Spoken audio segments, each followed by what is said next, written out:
Olá, boa tarde. Hoje temos connosco o médico e deputado Ricardo Batista Leite. Muito obrigada por estar aqui, por Muito ter obrigado. aceitado o nosso convite.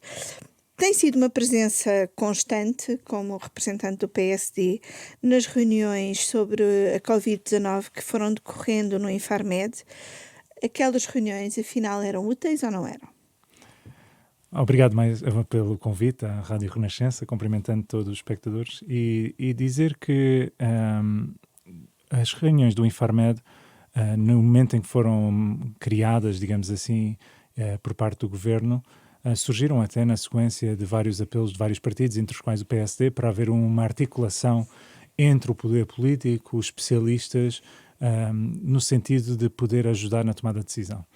Nesse sentido, eu creio que numa fase inicial as apresentações eram bastante pragmáticas, com base na incerteza que este vírus comporta, dando de facto orientação no processo de tomada de decisão, que no final do dia compete ao governo, compete aos políticos ter que tomar essas decisões.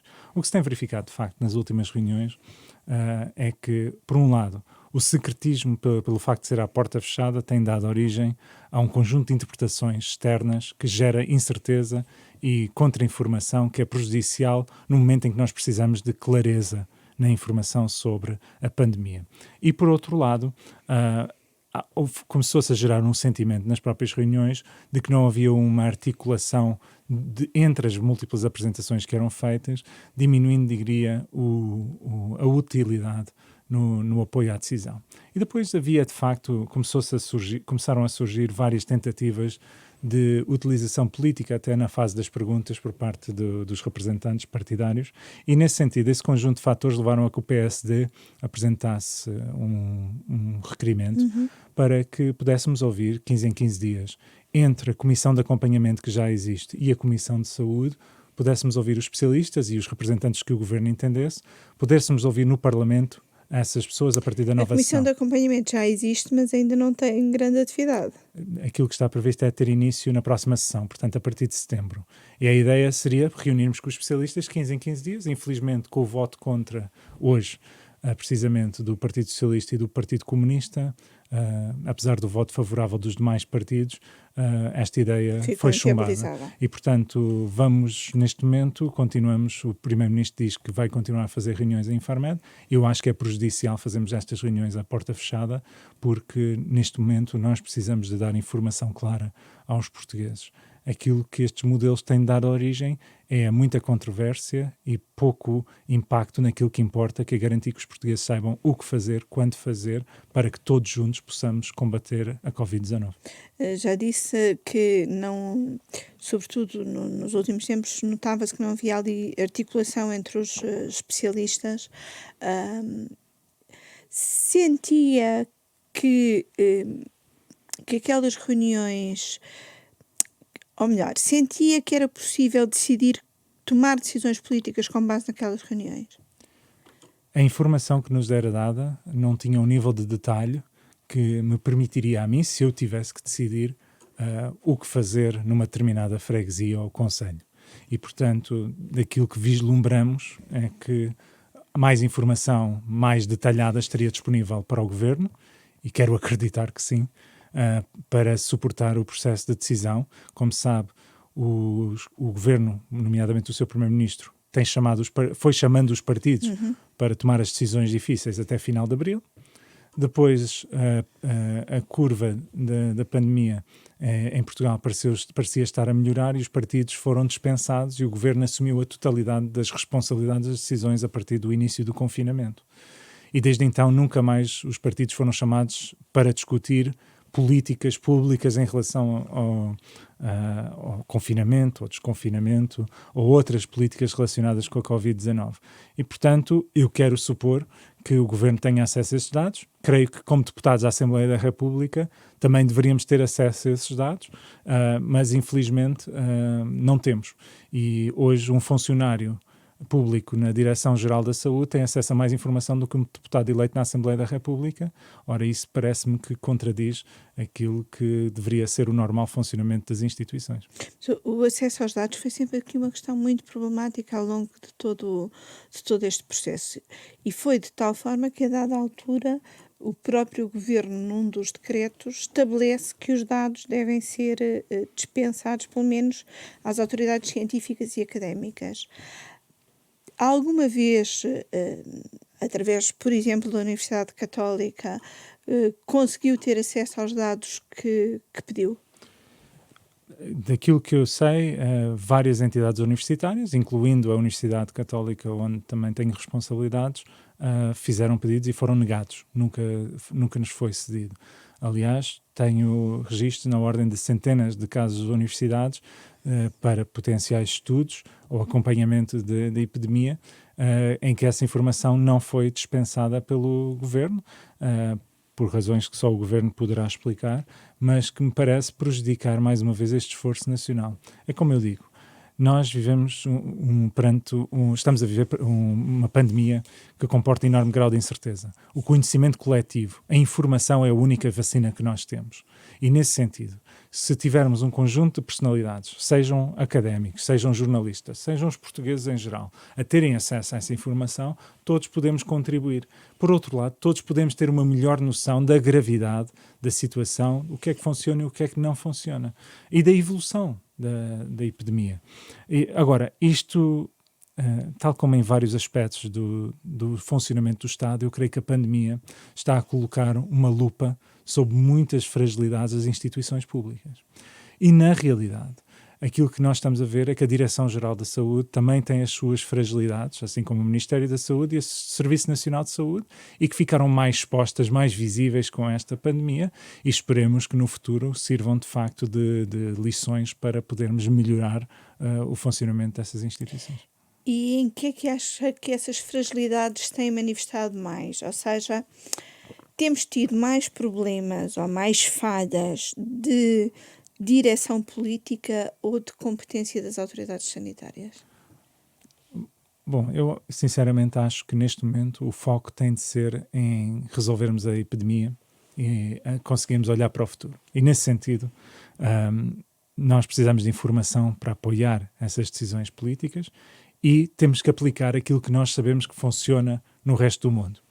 O identificar precocemente todas as pessoas infectadas é fundamental, identificar todos os suspeitos e garantir o seu cabal isolamento.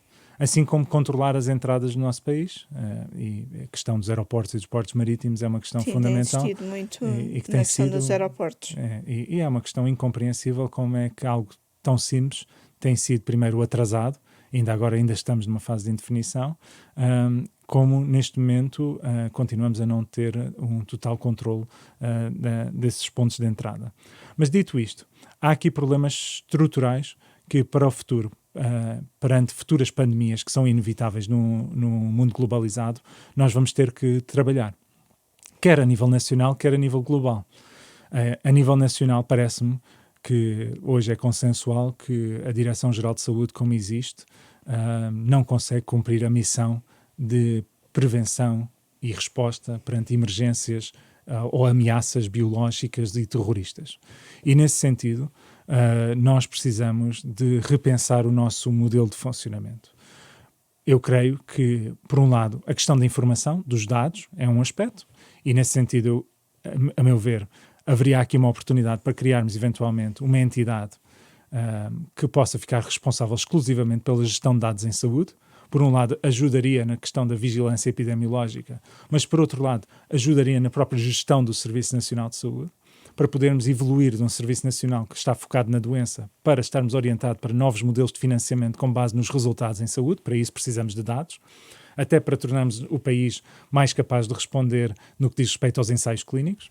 Um segundo aspecto que podia passar de uma DGS para uma entidade como chamada Saúde Pública Portugal, que teria a função, aí sim, de fazer muito daquilo que a DGS faz hoje, programas de prevenção, normas de orientação clínica, a tradução de diretivas da Organização Mundial de Saúde, da Comissão Europeia, do ponto de vista da saúde, e depois teríamos que ter uma entidade que se dedicasse exclusivamente à prevenção e intervenção em emergências perante ameaças biológicas e terroristas. E aí teria que ser um esforço conjunto entre a saúde, a proteção civil e as Forças Armadas. E que teriam que ter a capacidade de estarem constantemente a ensaiar e a simular cenários para quando o indesejável acontecesse, se acontecer, estivéssemos melhor preparados. Portanto, uma entidade que mistura saúde e segurança. Pode até ser militarizada. Se nós olharmos, por exemplo, para o Centro de Controlo de Doenças norte-americano, é um pouco assim. E essa estrutura, digamos, de proteção e de segurança e defesa, do ponto de vista da saúde e das ameaças biológicas, é fundamental para manter a nossa economia a funcionar. O não termos estado preparado agora colocou em causa a nossa economia, obrigou-nos a todos a fechar. Veja-se o que aconteceu, mas isto aplica-se a Portugal como a nível internacional. Mundo, não é? Veja o que aconteceu após a Segunda Guerra Mundial. Depois de percebermos que a paz é melhor para a economia do que a guerra, foi compreendido por parte dos europeus, e diria mesmo do eixo atlântico, que era necessário estarmos melhor preparados para o futuro. De certo modo, foi assim que nasce a NATO. E é um modelo muito interessante, na medida em que é uma organização multilateral, internacional, que conta com as reservas de cada país para terem a capacidade de resposta local, mas para trabalharem de uma forma coordenada em jogos de simulação, aquilo que chamam os jogos de guerra, mas estão constantemente preparados numa lógica de defesa e de resposta no caso de agressão a um aliado. Ora, nós estamos a lidar contra um inimigo comum, neste caso é o SARS-CoV-2, amanhã poderá ser outro agente biológico. E nesse sentido, se cada país tiver a sua capacidade de resposta, e aqui é uma oportunidade para a Europa se assumir, até pode eventualmente recuperar um pouco o eixo atlântico. Vamos ver como é que evoluem as eleições norte-americanas. Neste momento, de facto, tem havido muita resistência a olhar para a ciência e para a evidência da parte da atual administração. Mas se nós conseguimos encontrar os aliados necessários, conseguir construir organismos multilaterais que garantam que o mundo esteja melhor preparado. E para estar melhor preparado são 3 eixos.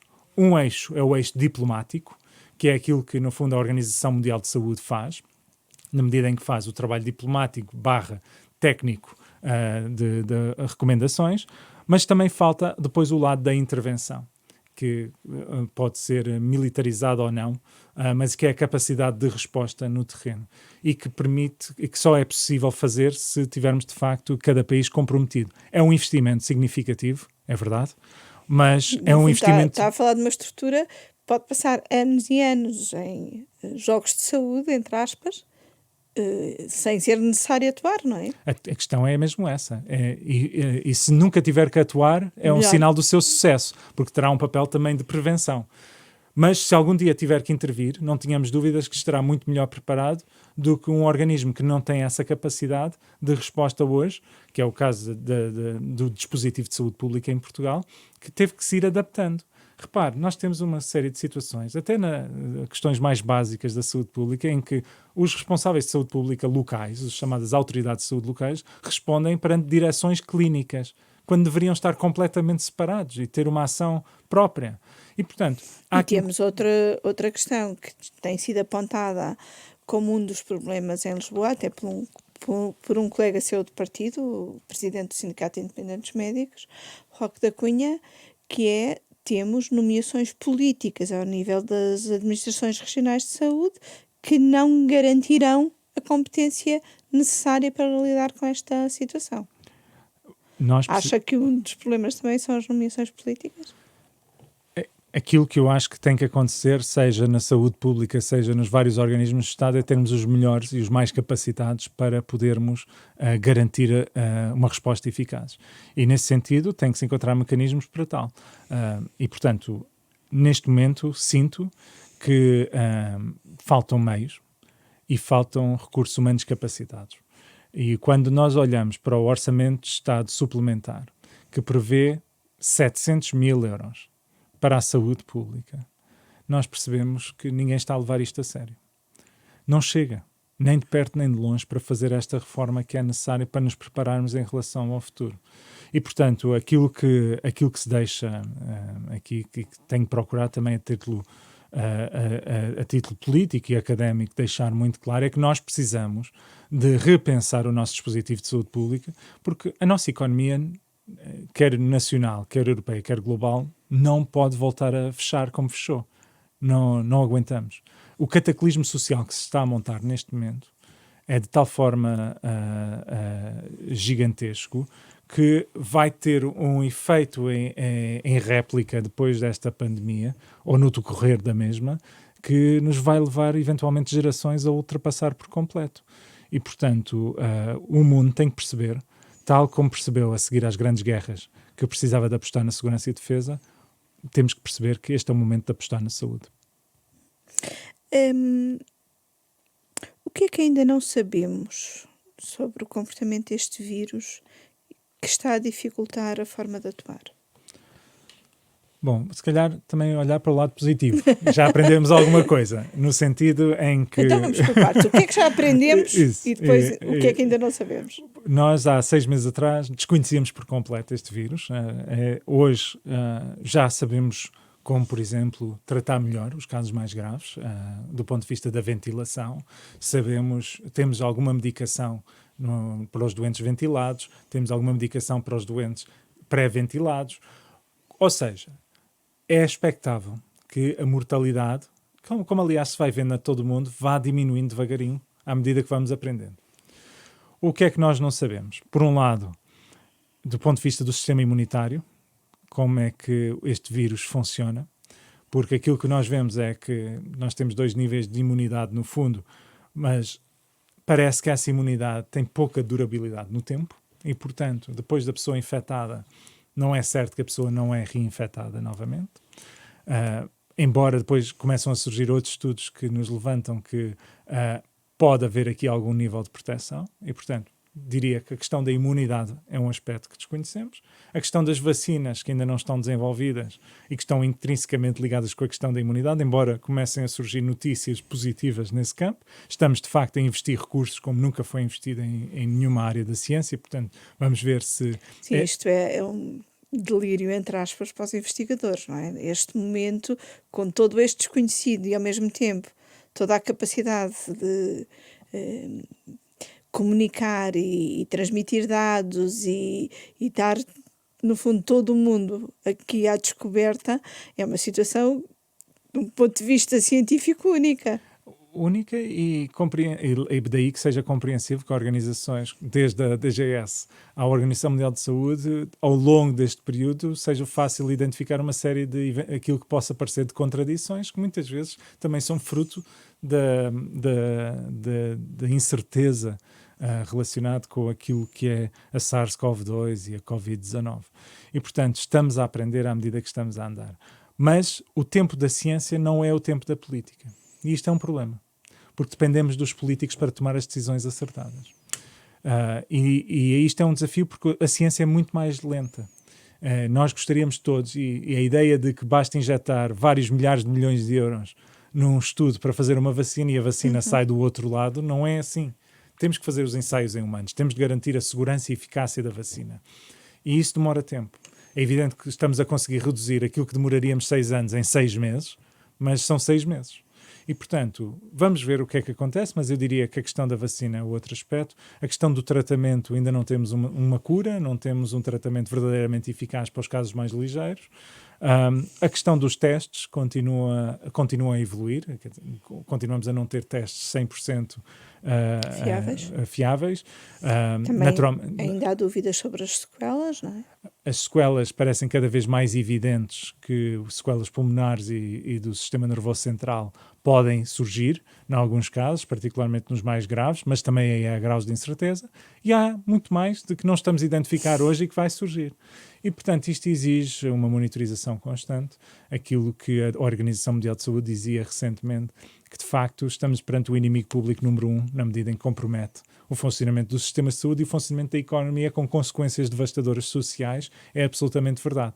E, portanto, não podemos perder foco. E daí que eu tenha dito várias vezes que é fundamental ter sentido de urgência na abordagem desta pandemia. Porque a pandemia é uma pequena parte, mas que tem um efeito devastador à sua volta.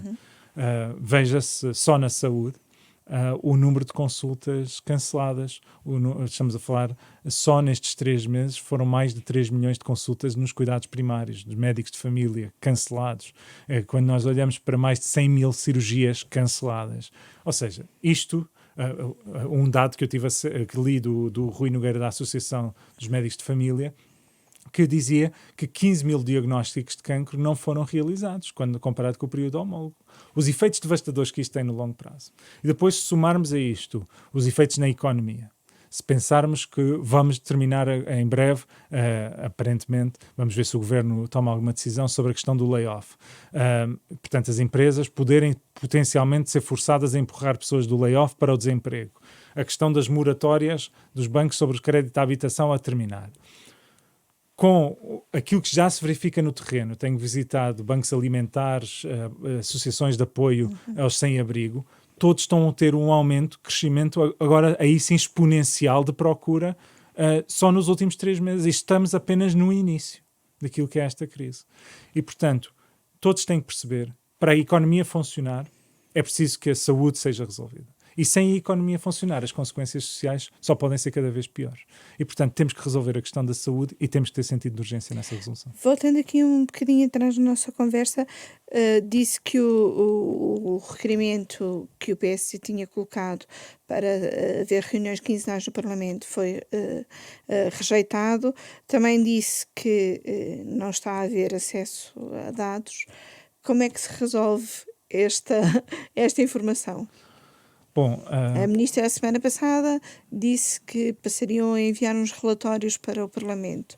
Aquilo que foi aprovado hoje, com o voto também do PSD, foi um outro requerimento da autoria do Bloco, que solicitava o envio quinzenal de informação semelhante àquela que era enviada, que era apresentada nas reuniões do Infarmed, e o PSD também entrega esta semana um projeto de resolução que vai pedir uma mudança mais profunda daquilo que é o boletim diário da Direção-Geral de Saúde, de modo a incluir informação mais precisa sobre a epidemia, nomeadamente informação mais regional e mais local, nos locais mais afetados. Não faz sentido, nem é verdadeiramente útil termos os dados, por exemplo, de internamentos ou de doentes em cuidados intensivos ou óbitos a nível nacional. Esse boletim deveria distinguir de imediato por regiões e nos locais mais afetados até de uma forma mais precisa. Nesta fase em que já não temos um todo nacional homogéneo, não é? Com certeza. E para nós podermos compreender a evolução da epidemia, eu recordo-me bem quando no início de junho se dizia que estávamos numa fase de controle em que havia uma diminuição consistente do número de internamentos, e foi só depois de uma insistência da parte do PSD numa das reuniões do Infarmed que tivemos acesso aos dados dos internamentos em Lisboa, que desde o dia 1 de maio não tinham parado de subir. E, portanto, claramente, em Lisboa, entenda-se a área metropolitana, estava em contraciclo de crescimento que durante 4 semanas as autoridades basicamente estavam, ou por desconhecimento ou por outro motivo, em negação. E criou-se uma falsa ideia de que estava controlado. Veja, se já estamos em meados de julho, demoramos 6 semanas a tentar estabilizar os números, que é onde nós estamos hoje. Não começarmos a descer sequer, a estabilizar. E vamos ver como é que evolui. Porque eu entendo que esta epidemia e este problema de saúde pública é crítico para conseguirmos manter a economia a funcionar. E por isso é que eu não consigo entender porque é que não se faz o investimento que é necessário. Porque sem a economia nada mais funciona. Seja o turismo, já fomos prejudicados pela nossa má imagem internacional, seja os outros setores. E, portanto, aquilo que tem que se fazer é muito simples. É identificar e isolar. Não é recomendar o isolamento, é isolar. Isso, eu tenho trabalhado no Hospital de Cascais como voluntário desde o início desta crise e tenho falado com pessoas ao telefone a quem nós temos que informar quando estão em casa à espera do resultado. E eu recordo-me bem de um caso de uma senhora que eu liguei a dizer que tinha que ficar em isolamento, que era um caso positivo, ela estava com sintomas muito ligeiros, e ela disse-me, mas isolamento como? Eu sou divorciada, tenho 2 filhos, moro num T2, e eu dependo do meu trabalho, não tenho ninguém para tomar conta das crianças, o que é que queres que eu faça? E de facto, aquilo que se percebe é que de vez em quando temos contactos com as instituições sociais locais que podem dar alguma ajuda, mas isto não é forma de funcionar quando temos milhares de casos em funcionamento. Quando não é possível a pessoa ficar em isolamento em casa, temos que ter, de facto, locais para onde podemos colocar estas pessoas, sistemas de apoio social, se for necessário pôr a comida na mesa destas pessoas durante 15 dias, se for necessário pagar a estas pessoas para ficarem em casa. O que for necessário. E se nós fizermos isto de uma forma sistematizada, nós vamos conseguir garantir que os números se mantenham baixos e o resto do país possa continuar a funcionar. Não faz sentido que, por 20 mil casos ativos a nível nacional, tenhamos 10 milhões de pessoas em situação de semi-confinamento. E aquilo que se está a apelar é que se tenham as medidas de identificação e isolamento, para além do controle das entradas, que funcionem para garantir que os 10 milhões possam continuar a funcionar e a reconquistar a economia num novo mundo em que nós todos temos que nos reinventar um pouco e, portanto, já bastam os desafios da ausência de procura no mercado global, não vamos juntar a isso a falta de resposta da saúde pública local. Tem insistido também muito nos últimos tempos na questão das viagens e no controle no aeroporto. O que é que ainda está a faltar? Bom, para ser justo, os Açores e a Madeira, desde muito cedo, perceberam que esta era uma medida que tinha que ser tomada e conseguiram resolver com a testagem e com a realização da medição de temperatura. De facto, em Portugal continental, o governo hesitou em agir sobre esta matéria. Já em junho coloquei esta questão às autoridades e continuavam a responder que nada se iria fazer. Começaram a medir a temperatura, mas claramente não havia nenhuma punição se alguém fosse apanhado, digamos, se alguém fosse detectado com uma temperatura acima de 37,5 ou 38, e, portanto, foi esta semana em Conselho de Ministros finalmente determinado, no fundo, a obrigatoriedade da medição da temperatura e sanções caso a ANA Aeroportos não cumprisse com essa medição de temperatura. Agora, se a pessoa aparecer com febre, e isto ainda não é claro para mim, embora agora no Conselho de Ministros parece estar mais claro, porque até a semana passada a pessoa, se tivesse febre, basicamente recebia um papel com o número de telefone para onde tinha que ligar e seguia caminho. Ora, não é isto que se deve fazer. Se a pessoa tem febre, tem que fazer o teste e tem que ficar em isolamento. Não há outra hipótese. Que é o que acontece nos Açores e na Madeira. Com certeza. E é aquilo que faz sentido. E se as regras forem claras, se forem coerentes, todos percebem. Ora, o que está a passar agora no aeroporto, para além desta questão da temperatura, outra questão é a questão do preenchimento da folha de identificação de passageiro. E ainda hoje recebi de uma pessoa que veio de Luxemburgo para o Porto, em que adormeceu na viagem. Quando chegou a Lisboa, estavam a pedir a folha de localização e ele disse: eu não tenho folha nenhuma. Devia ter impresso antes da viagem. E ele disse: eu não sabia disto. Não se preocupe, para a próxima faça. E, portanto, veja-se o ponto é que isto está. Junta-se a isto algo que a mim me deixa profundamente preocupado, que foi a informação que recebi ainda esta semana numa visita ao aeroporto, que basicamente, desde que tornaram obrigatório os testes para os viajantes que vêm do Brasil, dos Estados Unidos e dos países africanos de língua oficial portuguesa, nas 72 horas antes têm que fazer um teste. E esse teste tem que vir com um comprovativo de teste negativo para entrar no nosso país. E aí, de acordo, seria de esperar que o governo português tivesse falado com os países que no fundo são abrangidos, para garantir que as pessoas conseguissem fazer o teste. Dizem-me em Angola e até nos Estados Unidos que não têm forma de fazer o teste em 72 horas. Ultrapassando esse desafio e problema que não foi resolvido, as pessoas chegando a Portugal, portanto são a vasta maioria, chegam sem o teste feito.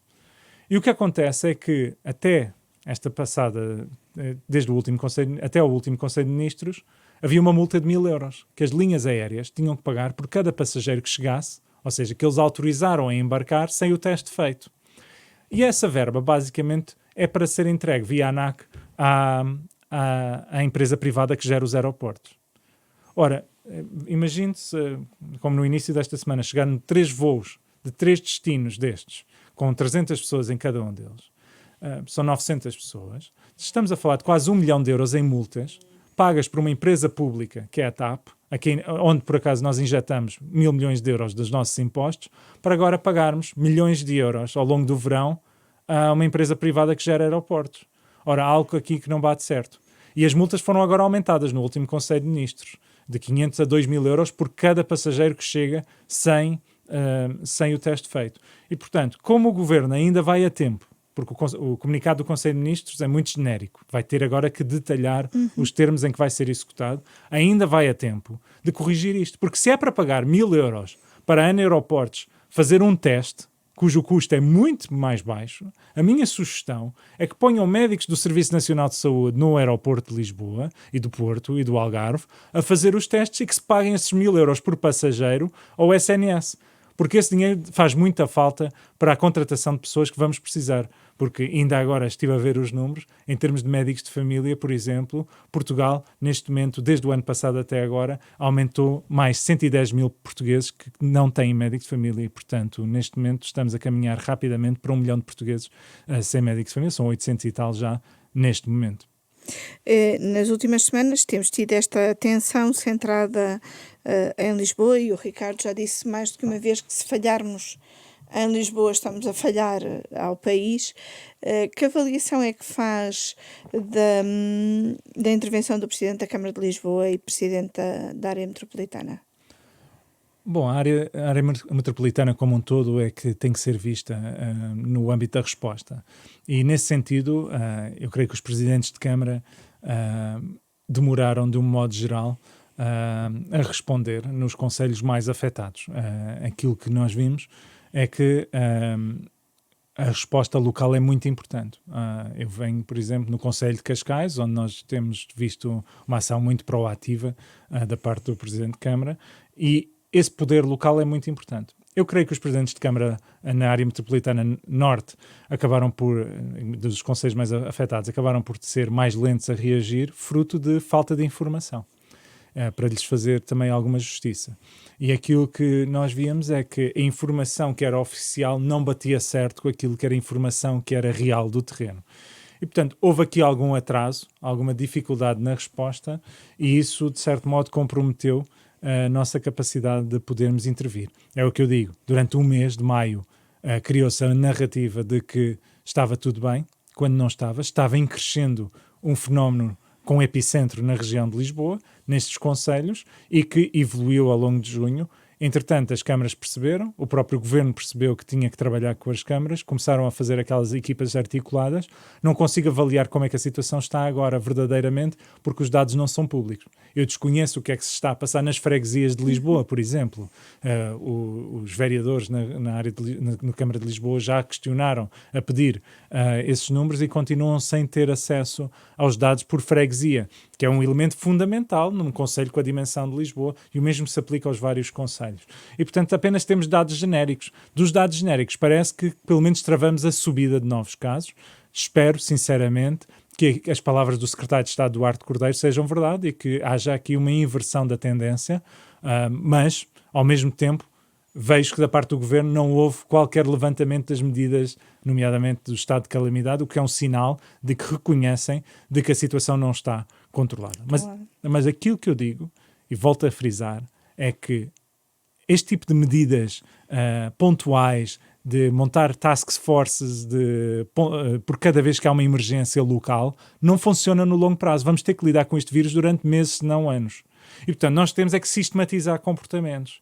Por isso é que eu insisto, o identificar e isolar as pessoas é a única ferramenta. Se nós não conseguimos montar um modelo em que as pessoas rapidamente, no espaço de 24 horas, quando são diagnosticadas, todos os seus contactos são identificados e são colocados num local durante 14 dias, para que o resto do país possa continuar a funcionar, não há aqui equipa de resgate que nos saiba, que nos possa salvar. E, portanto, é o apelo que temos deixado, é para nos deixarmos deste tipo de resposta de emergência para passarmos a ter uma resposta de consistência. Falou aí do exemplo de Cascais, e Cascais tem sido muito proativo na divulgação também daquilo que tem feito.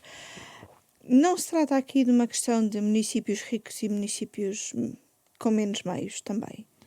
Daquilo que nós vemos, o município de Lisboa é o mais rico do país e, portanto, nesse sentido, há todos os meios para poder intervir e fazer o que é preciso. Se há falta de meios, se há dificuldades no terreno que estão identificados, deve-se ter uma resposta. Por isso é que, quando nós vemos a verba que foi alocada no orçamento suplementar para a saúde como um todo, percebemos que é muito pouco perante as necessidades efetivas. Agora, até esse levantamento daquilo que é realmente necessário não é transparente. E por isso é que eu acho que os autarcas, e por isso é que comecei por dizer que eu creio que os autarcas têm um papel muito importante para dizer, como pessoas que estão na primeira linha, e eu já tenho tido esta experiência como autarca, quer executivo e hoje numa Assembleia Municipal, os autarcas conhecem no terreno o que se está a passar. E, portanto, que digam de forma clara o que é que lhes falta, o que é que precisam. E isto juntando aquilo que das dificuldades dos dispositivos de saúde pública, os médicos, todo o pessoal de saúde neste momento está esgotado. As horas extraordinárias limite por ano, de acordo com a lei, já foram esgotadas e estamos em julho. E, portanto, tem que haver aqui um plano de intervenção muito mais rápido, isto para além de toda a resposta que neste momento está a faltar aos chamados doentes não Covid. Ou seja, todas as outras pessoas que existem e continuam a existir. Os milhões de consultas e de cirurgias que não foram realizadas têm que ser compensadas. O governo aí está a seguir o caminho errado, a meu ver. Porque a ministra não é ministra do Serviço Nacional de Saúde. A ministra é ministra da Saúde dos portugueses. E de uma vez por todas tem que colocar a saúde dos portugueses à frente de qualquer visão ideológica. E nesse sentido tem que garantir que quem não teve a consulta ou cirurgia tenha o mais depressa possível, em tempo útil, para garantir que não agrave ainda mais a situação de saúde. Ou seja, seja público, seja privado, o que interessa é fazer. O que interessa é fazer. Aumentar a contratualização com os privados. Para se fazer o que é necessário durante um período, que aliás a lei de bases que foi aprovada prevê para situações temporárias, estanques, para garantir a resposta em paralelo. Porque aquilo que está a acontecer agora é que estão a marcar aqueles que foram adiados há 6 meses atrás, empurrando e atrasando aqueles que tinham marcações agora. Ora, isto vai ter impactos brutais do ponto de vista do prejuízo da saúde dos portugueses. Vamos ver um aumento da carga da doença. Já para não falar, já referi, por exemplo, do número de diagnósticos de cancro que não foram realizados. São pessoas em que os cancros não desapareceram, continuam a evoluir. E, portanto, estas pessoas estão no nosso país, devem ser diagnosticadas o mais depressa possível e terem acesso à saúde. E por isso nós estamos num combate contra a Covid-19. E, portanto, todos são necessários. Estigmatizarmos uns ou outros, seja privado, seja social ou público, e não dar a resposta que as pessoas precisam, parece-me ser má gestão daquilo que são os dinheiros de todos nós. Há pouco mais de 2 anos entrevistei aqui o Ricardo, ainda um deputado menos conhecido, que defendia uma legalização, a venda livre de cannabis. Não era venda livre, era uma venda regulamentada. Sim, mas sem ser só por razões terapêuticas. Isso. O que tivemos foi só por razões terapêuticas. Tem alguma noção dos efeitos da venda de cannabis? Neste momento, em Portugal, a venda para fins medicinais, digamos assim, por prescrição médica, foi legalizada, mas é uma farsa, não existe. Ninguém tem acesso, basicamente, porque as restrições no acesso são tremendas e, portanto, fez-se isso, mas em termos muito práticos, as pessoas que eventualmente poderiam beneficiar do acesso a essa opção terapêutica não está a ocorrer. Aquilo que eu defendia é outra coisa, que era o acesso regulamentado, e que aliás apresentei uma moção ao Congresso do PSD na altura, e que os dados infelizmente têm vindo a comprovar que estamos a verificar um aumento sistemático do consumo, sobretudo em idades cada vez mais precoces.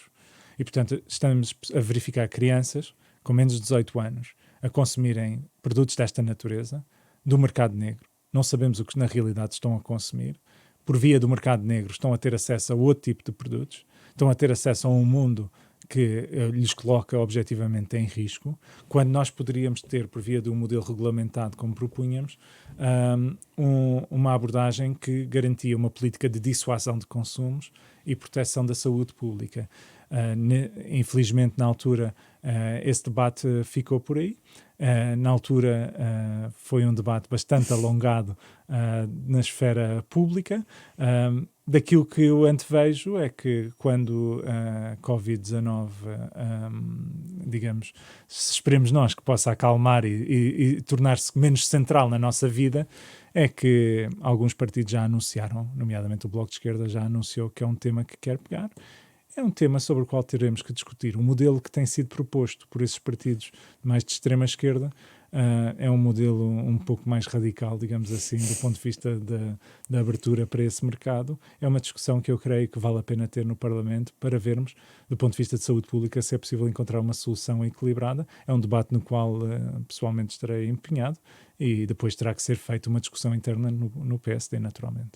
Um debate que, entretanto, voltou, que esteve há uns tempos parado por causa da pandemia, mas voltou, é a questão da eutanásia, que está neste momento em grupo de trabalho, onde estão a ser feitas audições. O PSD teve deputados a favor, deputados contra, como o Ricardo.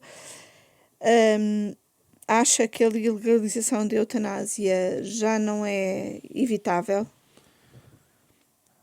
Bom, neste momento, há ainda, antes da votação dos projetos da eutanásia, há ainda a votação de um projeto que não me parece que será bem sucedida, digamos assim, que é uma iniciativa de cidadãos para a realização de um referendo. Daquilo que antevejo não terá maioria parlamentar, a ver, vamos, o Parlamento será soberano nesse momento. A discussão dos projetos apenas ocorrerá depois dessa votação, dessa iniciativa de cidadãos. Ou melhor, não é a discussão, a votação. Neste momento, o grupo de trabalho está a escutar um conjunto de entidades. É um grupo de trabalho onde o PSD tem-me a mim, enquanto representante, digamos assim, de um pensamento contra as propostas. Tem uma colega minha que é a favor. Daquilo que eu vejo do atual enquadramento parlamentar, com elevada probabilidade, um dos projetos poderá vingar.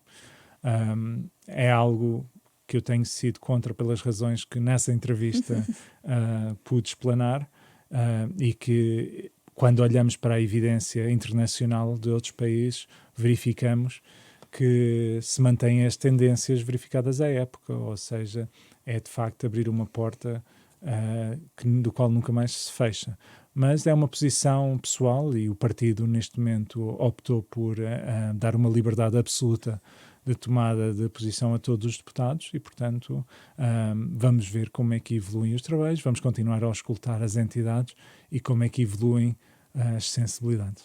De qualquer forma, dados os timings de que falou aí, provavelmente não encerramos este processo legislativo antes do fim do ano. Há algum grau de imprevisibilidade, na medida em que não sabemos se vai haver um orçamento retificativo, poderá alterar aqui a agenda parlamentar. O orçamento de 2021 será certamente um orçamento muito desafiante e tudo isto ocorre entre setembro e dezembro.